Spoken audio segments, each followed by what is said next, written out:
இந்த வீடியோ உங்களுக்கு பிடிச்சிருந்ததுன்னா லைக் பண்ணுங்கள். இது வரைக்கும் அன்னை சமையல் சேனலை சப்ஸ்கிரைப் பண்ணலன்னா ரெட் கலர் சப்ஸ்கிரைப் பட்டனை கிளிக் பண்ணுங்கள். தேங்க்யூ. அன்பு நண்பர்களே, அனைவருக்கும் அன்னை சமையல் உமாவின் அன்பான வணக்கங்கள். இன்றைக்கி அன்னை சமையலில் நம்ம பார்க்க போகிற ரெசிபி திணை சக்கரை பொங்கல். வாங்க எப்படி செய்கிறதுன்னு பார்க்கலாம். முதல்ல 2 டேபிள் ஸ்பூன் பாசிப்பருப்பை நல்ல வாசனை வர வரைக்கும் வறுத்துக்கலாம். ஸ்லோலே வச்சு கலர் மாறாத மாதிரி லேசாக வருங்க. இப்போ பாசிப்பருப்புலேருந்து வாசனை வந்துருச்சுங்க. இப்போ இதை எடுத்து தனியாக வச்சிடலாம். அடுத்தது 1/2 கப் திணை நல்லா வாசனை வர வரைக்கும் வறுத்துக்கலாம்.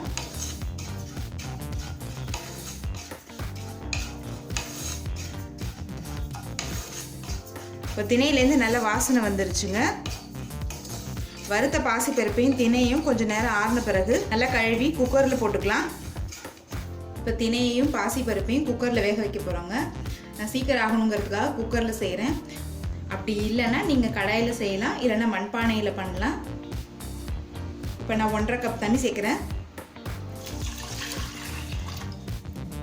இப்போ பால் 1/2 கப் சேர்த்துக்கலாம்.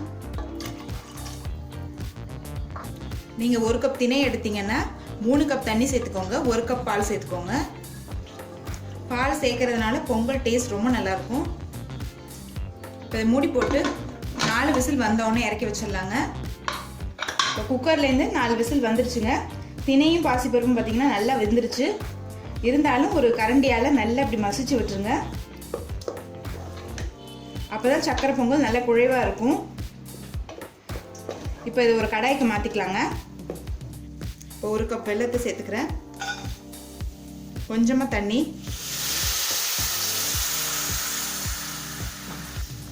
வெல்லம் நல்லா கரையிற வரைக்கும் வெயிட் பண்ணலாங்க.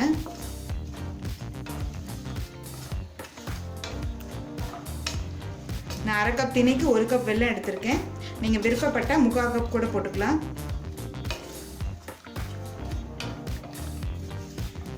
இப்போ வெல்லம் நல்லா கரைஞ்சிருச்சுங்க. இப்போ இதை வடிகட்டி தனியாக வச்சுக்கலாம். இப்போ ஒரு கடாயில் வேக வச்ச திணையையும் பாசிப்பருப்பையும் சேர்த்தாச்சுங்க. வடிகட்டின வெல்லத்தை இதில் சேர்த்துக்கலாம்.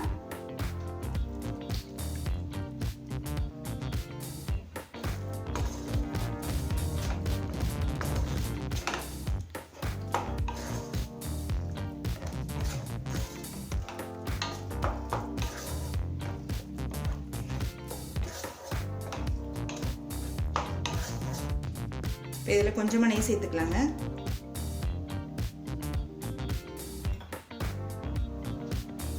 கொஞ்சம் ஏலக்காய் பொடி,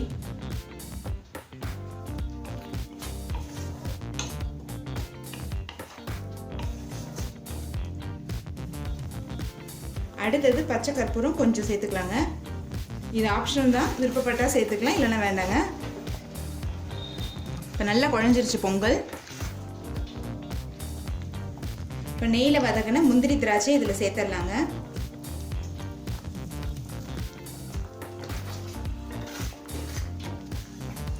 சக்கரை பொங்கலுக்கு நெய் தாராளமாக விடணுங்க. அப்போ தான் நல்லா டேஸ்ட்டாக இருக்கும்.